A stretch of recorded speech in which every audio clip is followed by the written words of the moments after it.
आकाशवाणी भोपाल से प्रस्तुत है प्रादेशिक समाचार और देश प्रदेश की तमाम बड़ी खबरें।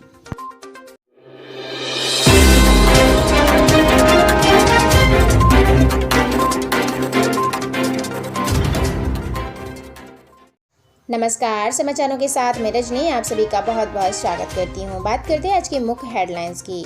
मॉर्निंग न्यूज़ ब्रीफ में सबसे पहले आपको बता दें कि कोरोना से मोर्चा लेने के लिए दिल्ली में डटे मोदी जी और आज 3 अहम बैठकें और साथ ही ऑक्सीजन इमरजेंसी पर सुप्रीम कोर्ट में भी होगी आज सुनवाई।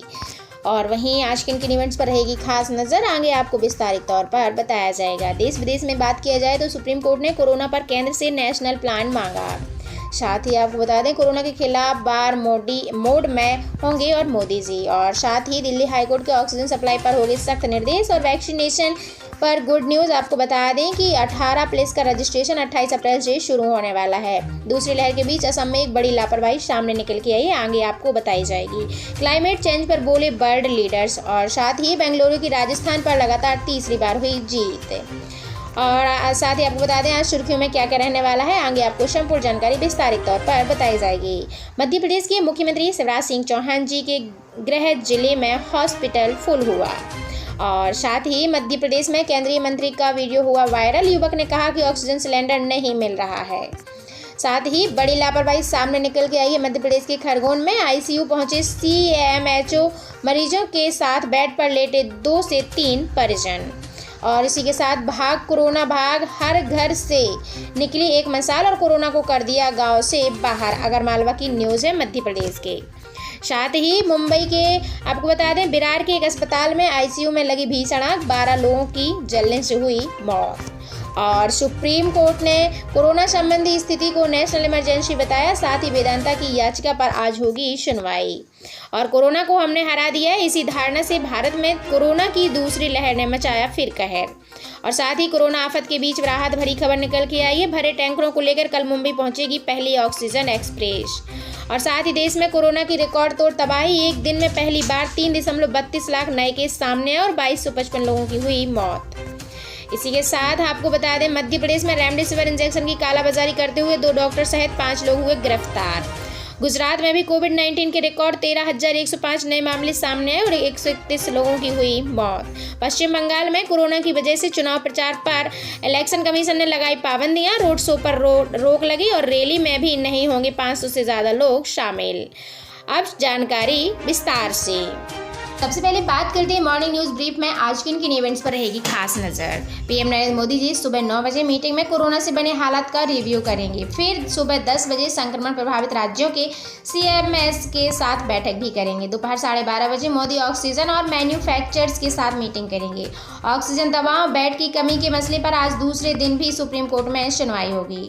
साथ ही देश विदेश में बात किया जाए, सुप्रीम कोर्ट ने कोरोना पर केंद्र से नेशनल प्लान मांगा। जी हाँ दोस्तों, सुप्रीम कोर्ट ने देश भर के अस्पतालों में ऑक्सीजन वॉलंटियर बेड और जरूरी दवाओं की किल्लत पर गुरुवार को संज्ञान लिया है। Chief justice S.A. बोबडे ने कहा है कि हालात डरावने हैं, केंद्र सरकार 4 मुद्दों पर नेशनल प्लान दे। सुप्रीम कोर्ट ने कहा कि इन मुद्दों पर 6 अलग अलग हाईकोर्ट यानी दिल्ली, बॉम्बे, सिक्किम, मध्य प्रदेश, कलकत्ता और इलाहाबाद हाईकोर्ट में इसकी सुनवाई भी चल रही है। इससे बिल्कुल भी कंफ्यूज ना हो और इससे कंफ्यूजन पैदा हो सकती है और सुप्रीम कोर्ट ने आज भी इस मसले पर सुनवाई करेगा।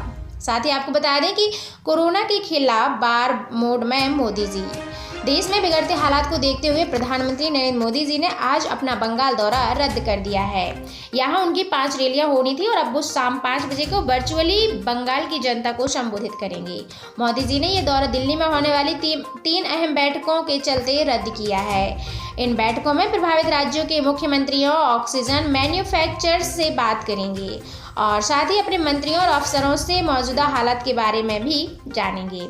इसी के साथ आपको बता दें दिल्ली हाईकोर्ट के ऑक्सीजन सप्लाई पर सख्त निर्देश। दिल्ली में ऑक्सीजन सप्लाई को लेकर 2 अस्पतालों की याचिका पर हाईकोर्ट ने सख्त फैसला सुनाया है। दिल्ली हाईकोर्ट ने गुरुवार को कहा है कि अगर दिल्ली में ऑक्सीजन सप्लाई रोकी जाती है तो इसके लिए जिम्मेदार अफसरों को अपराधी ठहराया जाएगा। साथ ही हाईकोर्ट ने ऑक्सीजन सप्लाई के मुद्दे पर केंद्र से भी कहा है कि अगर वो चाहे तो जमीन आसमान भी एक कर सकती है। साथ ही आपको बता दें कि वैक्सीनेशन पर गुड न्यूज़ निकल के आई है। 18+ का रजिस्ट्रेशन होना शुरू हो चुका है, 28 अप्रैल से होगा। जी हाँ दोस्तों, देश में 18 से ज़्यादा उम्र के लोगों को वैक्सीनेशन के लिए रजिस्ट्रेशन 28 अप्रैल के बाद से होगा और वैक्सीनेशन का डोज लगाने के लिए कोविन पोर्टल के जरिए रजिस्ट्रेशन किया जा सकता है। साथ ही 1 मई से इस एज ग्रुप के लोगों का टीकाकरण शुरू हो जाएगा और कोविन चीफ ऑफ शर्मा ने गुरुवार को यह जानकारी दी है। इसी के साथ दूसरी लहर के बीच असम में भी बड़ी लापरवाही सामने निकल के आई है। असम के सिलचर एयरपोर्ट पर 300 यात्री बिना कोरोना की जांच करवाए भाग गए, जबकि टेस्टिंग जरूरी थी। अंग्रेजी अखबार इंडियन एक्सप्रेस ने अपनी रिपोर्ट में बताया है कि 690 लोग सिलचर एयरपोर्ट पर उतरे थे और जो 300 लोग बिना टेस्ट करवाए ही भाग गए, उन्हें पुलिस तलाश कर रही है, उन पर एक्शन भी लिया जाएगा। साथ ही क्लाइमेट चेंज पर बोले वर्ल्ड लीडर्स। आपको बता दें, क्लाइमेट चेंज पर वर्ल्ड लीडर्स समिट गुरुवार को शुरू हो गई है और इसका उद्घाटन अमेरिका राष्ट्रपति जो बाइडेन ने किया है। इसी के साथ प्रधानमंत्री नरेंद्र मोदी जी ने भी इस समिट को संबोधित किया है और उन्होंने अपने भाषण की शुरुआत नमस्कार से की और मानवता को बचाने के लिए सहभागिता पर भी जोर दिया। बाइडेन ने कहा है कि कोई देश अकेला क्लाइमेट चेंज के खिलाफ कार्रवाई लड़ाई नहीं कर सकता है, मिलकर ही लड़ना होगा। साथ ही आपको बता दें, बेंगलुरु की राजस्थान पर लगातार तीसरी बार जीत हुई। जी हां दोस्तों, IPL 2021 सीजन के 16वें मैच में रॉयल चैलेंजर्स बेंगलुरु ने राजस्थान रॉयल्स को 10 विकेट से हरा दिया है। यह बेंगलुरु की राजस्थान पर लगातार तीसरी जीत है और मुंबई के बानखाड़े में खेले गए इस मैच में टॉस हारकर पहले बल्लेबाजी करते हुए राजस्थान ने 20 ओवर में 9 विकेट पर 177 रन बनाए हैं और वहीं बेंगलुरु ने भी बिना कोई विकेट गंवाए 181 रन बनाकर मैच अपने नाम कर लिया। साथ ही दोस्तों आपको बता दें आज सुर्खियों में क्या क्या रहने वाला है। तो सबसे पहले ईस्ट सेंट्रल रेलवे के हाजीपुर मुख्यालय से लेकर सभी 5 रेलवे डिवीजनों ने अधिकारियों से लेकर कर्मचारियों तक कुल 2251 लोग कोरोना पॉजिटिव हो गए हैं। आप जरूरत पड़ने पर असिस्टेंस लोको पायलट गार्ड की भूमिका निभा सकते हैं। साथ ही राजस्थान में लॉकडाउन लगने के बाद 5 दिन में राज्य में संक्रमण 61% बढ़ा और मौतों का आंकड़ा भी करीब दुगना हो गया है। 10 दिन में ही अस्पतालों के बेड भर गए हैं। साथ ही मध्य प्रदेश के दमोह पहुंचे वहां के सांसद और केंद्रीय मंत्री प्रहलाद पटेल का एक वीडियो वायरल हो गया। इसमें ऑक्सीजन सिलेंडर का सवाल उठाने पर मंत्री महोदय युवक से कह रहे हैं कि भाषा ठीक रखो और ऐसा बोलोगे तो 2 थप्पड़ भी खाओगे। साथ ही मुंबई में ब्रेक द चेन अभियान के तहत बाहर निकलने वालों की गाड़ियों पर अलग रंगों की स्टिकर लगाए जा रहे हैं और एक युवक ने पुलिस से पूछा, गर्लफ्रेंड से मिलने जाना है, कौन सा स्टिकर लगाऊं? पुलिस ने जवाब दिया, दूरियां करीब लाती हैं। और साथ ही सीएम शिवराज सिंह चौहान जी ने गृह जिले में हॉस्पिटल फुल की जानकारी दी। आपको बता दें, सीहोर में जिला अस्पताल के बाहर पोस्टर बेड फुल है और गेट पर बिठाया पुलिस का पहरा। यहाँ दोस्तों आपको बता दें, कोरोना से लड़ने में तमाम सरकारी व्यवस्था और संसाधन हाँपने लगे हैं। सीएम शिवराज सिंह चौहान जी के गृह सीहोर जिले में भी हाल बेहाल है। यहाँ जिला अस्पताल के बाहर पोस्टर लगा दिया गया है कि सारे बेड फुल है, यानी नए मरीजों की एंट्री बंद। ऐसे में हंगामा होने की आशंका के चलते अस्पताल के गेट पुलिस तैनात कर दिए गए हैं और हाल ही में यहाँ भोपाल इंदौर हाईवे पर कोविड सेंटर तैयार किया गया है, लेकिन ऑक्सीजन नहीं मिलने से यहाँ सेवा शुरू ही नहीं हो पा रही है। जिला अस्पताल के civil surgeon doctor Anand Sharma ji के मुताबिक बुधवार रात से 68 बेड फुल है। मेडिकल वार्ड में भी मरीजों को भर्ती किया गया है, लेकिन अब नए मरीजों को भर्ती करना संभव नहीं है। साथ ही मध्य प्रदेश में केंद्रीय मंत्री का वीडियो हुआ वायरल। युवक ने कहा, ऑक्सीजन सिलेंडर नहीं मिल रहा है। प्रहलाद पटेल बोले, ऐसी भाषा बोलोगे तो 2 थप्पड़ खाओगे। जी हां दोस्तों, सोशल मीडिया पर दमोह लोकसभा क्षेत्र के सांसद और केंद्रीय मंत्री प्रहलाद पटेल का वीडियो जमकर वायरल हो रहा है। वीडियो में केंद्रीय मंत्री प्रहलाद ने एक युवक से ऑक्सीजन सिलेंडर की व्यवस्था कराने की बात कह रहा है। इस पर मंत्री ने युवक से कहा, पहले भाषा ठीक रखो, ऐसा बोलोगे तो 2 थप्पड़ खाओगे। वायरल वीडियो दमोह जिला अस्पताल के निरीक्षण के दौरान बताया जा रहा है। बुधवार को केंद्रीय गृह मंत्री दमोह में अस्पताल का निरीक्षण करने पहुंचे थे। वीडियो फोटोज के अनुसार केंद्रीय मंत्री प्रहलाद पटेल दमोह में जिला अस्पताल का निरीक्षण भी कर रहे थे। तभी एक युवक ने उनके पास जाकर पूछा कि मेरी माँ बीमार है, ऑक्सीजन सिलेंडर नहीं मिल रहा है, 1 घंटे हो गया है लेकिन नहीं मिला है। युवक की यह बात सुनकर मंत्री पटेल ने कहा कि पहले भाषा ठीक करो, ऐसा बोलोगे तो 2 थप्पड़ खाओगे। मंत्री की बात सुन जवाब में युवक ने कहा, हाँ हम 2 थप्पड़ खाएंगे, हमारी माता जी भी तो खाने के लिए ही बेड पर पड़ी हैं। साथ ही मध्य प्रदेश के खरगोन में एक बड़ी लापरवाही सामने निकल के आई है। आईसीयू पहुंचे सीएमएचओ, मरीजों के साथ बेड पर लेटे 2 से 3 परिजन। जी दोस्तों, जिला अस्पताल के कोविड सेंटर में बड़ी लापरवाही देखने को मिली। यहाँ मरीजों के साथ 2 से 3 परिजन रह रहे हैं। गुरुवार सुबह 10 बजे सीएमएचओ डॉक्टर सुदेश सरल पहुंचे तो आइसोलेशन व आईसीयू वार्ड में मरीजों के साथ परिजन भी बेड पर लेटे मिले और ऐसे में पूछा गया कि मरीज कौन है, तो यह अस्पताल प्रशासन की गंभीर लापरवाही है और शहर में संक्रमण फैलाने का सबसे बड़ा कारण भी बन रही है। साथ ही मध्य प्रदेश के आगरमालवा में भाग कोरोना भाग घर से निकाली एक मिसाल और कोरोना को कर दिया गांव से बाहर। गांव में कोरोना को भगाने के लिए टोटकों का भी लिया जा रहा है सहारा। आपको बता दें आगरमालवा जिले में कोरोना भगाने के लिए ग्रामीण ने टोटकों का भी सहारा ले लिया है। महामारी के दौरान बचने के लिए जिससे जहां से भी जो जानकारी मिल रही है उसे अपने तक बिल्कुल चूक नहीं हो रही है अपनाने में। आगर के जिले के ग्राम गणेशपुरा में अपने बुजुर्गों को बताए अनुसार ग्रामीणों ने रविवार देर रात टोटका किया है, जिसका वीडियो वायरल हुआ है। इसमें हर घर से एक मसाल लेकर निकले और भाग कोरोना भाग के साथ गांव के बाहर तक दौड़ लगाई गई। मसालों को गांव के बाहर फेंक दिया गया है। रात के अंधेरे में भाग कोरोना भाग की आवाज लगाकर हाथों में जल्दी मसाल लेकर दौड़ते लोगों को मानना है कि उनका ऐसा करने से कोरोना महामारी का असर उनके गांव से समाप्त हो जाएगा। इन ग्रामीणों का कहना है कि इनके बुजुर्गों ने बताया है कि जब कोई महामारी आती थी तब उसका नाम लेकर रविवार और बुधवार की रात में हर घर से एक व्यक्ति अपने घरों से जलती हुई मसाल लेकर गाँव के बाहर दौड़ते हुए एक साथ जाता था। उनकी जलती हुई मसालों को गाँव से बाहर फेंक दिया जाता था और महामारी का प्रकोप खत्म हो जाता था।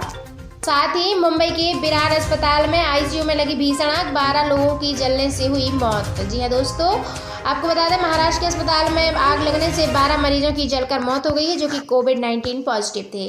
साथ ही सुप्रीम कोर्ट ने भी कोरोना संबंधी स्थिति को नेशनल इमरजेंसी बताया और वेदांता की याचिका पर आज सुनवाई होगी। जी हां दोस्तों, सुप्रीम कोर्ट ने जो है मुख्य न्यायाधीश एस.ए. बोबडे की पीठ ने तमिलनाडु सरकार की आपत्ति को नहीं माना, जिससे शुरू में वेदांता की याचिका को सुनवाई सोमवार को करने के लिए कहा गया था, लेकिन अब जो इसकी सुनवाई आज होनी है। साथ ही आपको बता दें कोरोना को हमने हरा दिया है, इसी धारणा से भारत में कोरोना की दूसरी लहर ने मचाया कहर।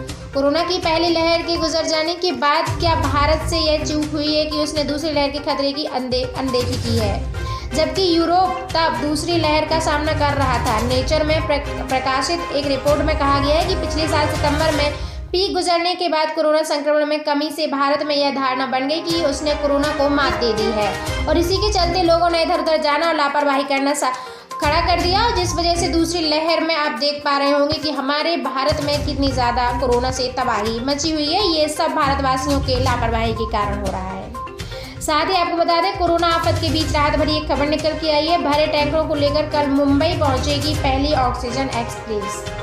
जी हां दोस्तों, भारत में कोरोना वायरस के कहर के बीच ऑक्सीजन को भी चारों तरफ से हाहाकार मची हुई है। इसी बीच राहत की खबर है कि विशाखापत्तनम स्टील प्लांट से लिक्विड मेडिकल ऑक्सीजन टैंकरों को लेकर ऑक्सीजन एक्सप्रेस ट्रेन शनिवार को मुंबई पहुंचने की संभावना बताई जा रही है।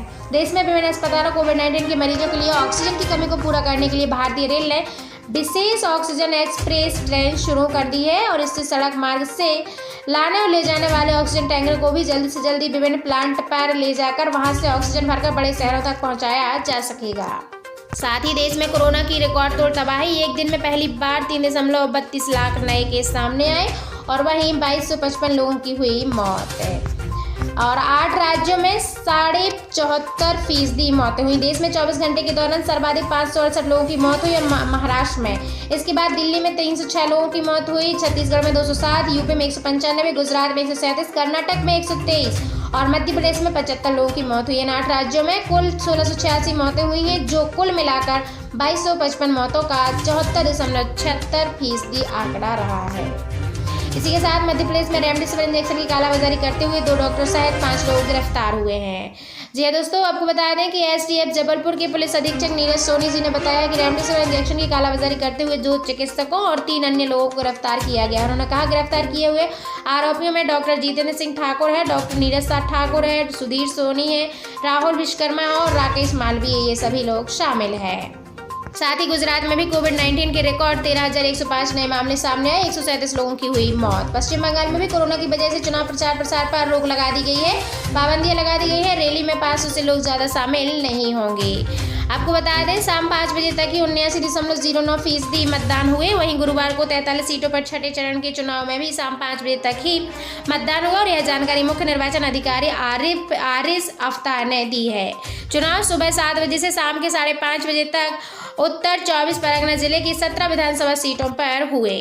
साथ ही दोस्तों मध्य प्रदेश एवं देश प्रदेश से जुड़ी हुई तमाम जानकारियों को अपने सबसे पहले पाने के लिए आप हमारे इस चैनल पर विजिट करें, चैनल को सब्सक्राइब करें। Thank you so much.